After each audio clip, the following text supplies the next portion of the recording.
Économie. L'économie de la Guyane repose sur deux secteurs principaux, la pêche et l'industrie spatiale.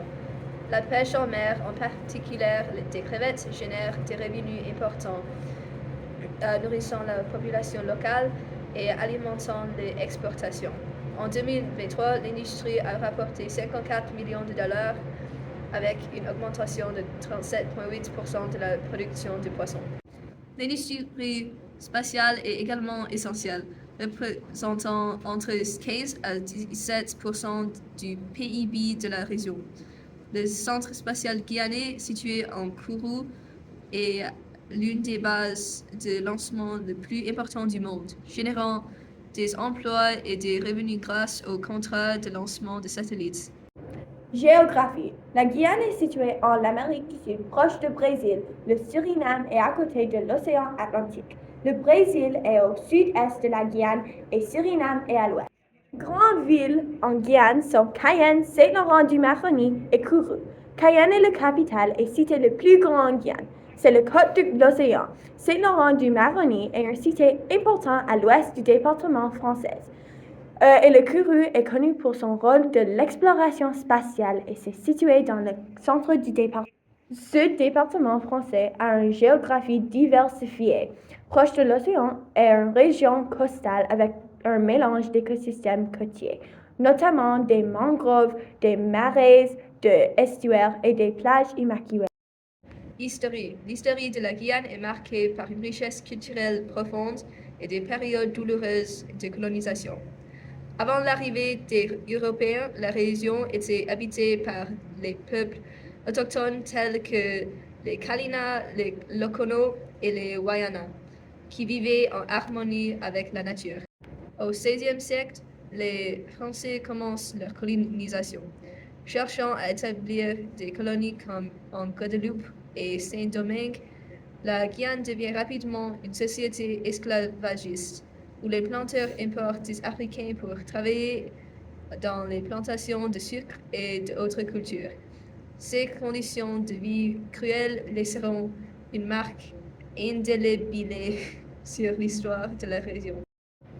L'abolition de l'esclavage en 1846 représente un tournant majeur, mais ce n'est qu'en 1948 que la Guyane devient un département d'outre-mer français.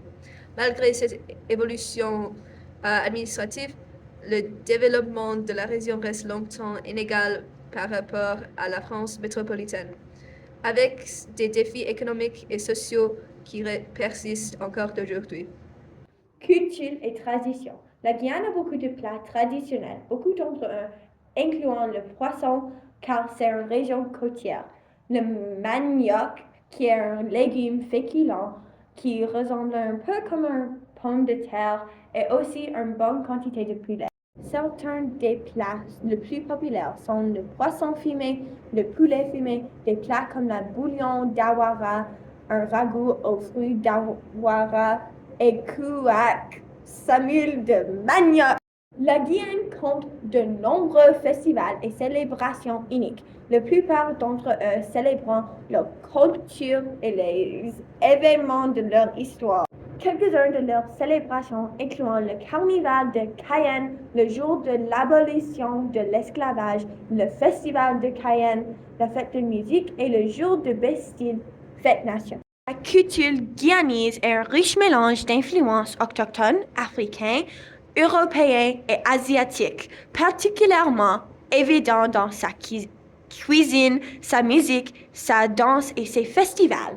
La musique comprend des styles comme Awaso, Mato, Sousa et Kawina, sont des formes importantes de la musique marron, avec Aleke, un style de musique basé sur la batterie également populaire. Quelques danses reflètent les influences africaines, indiennes et françaises avec des célébrations de carnaval mettant en vedette de costumes élaborés et des concours de danse. Patrimoine, le camp de la transportation. Le patrimoine de la Guyane est riche et complexe, témoin d'un passé marqué par la colonisation, l'esclavage, mais aussi par une résistance farouche. Parmi les sites historiques les plus emblématiques de la région, Il en est un qui attire l'attention des visiteurs du monde entier, le camp de la transportation.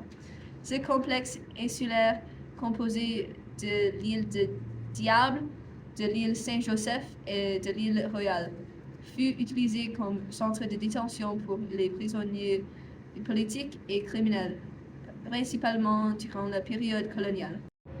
La vie de Saint-Laurent du Maroni. Autre lieu empreint d'histoire, la vie de Saint-Laurent du Maroni.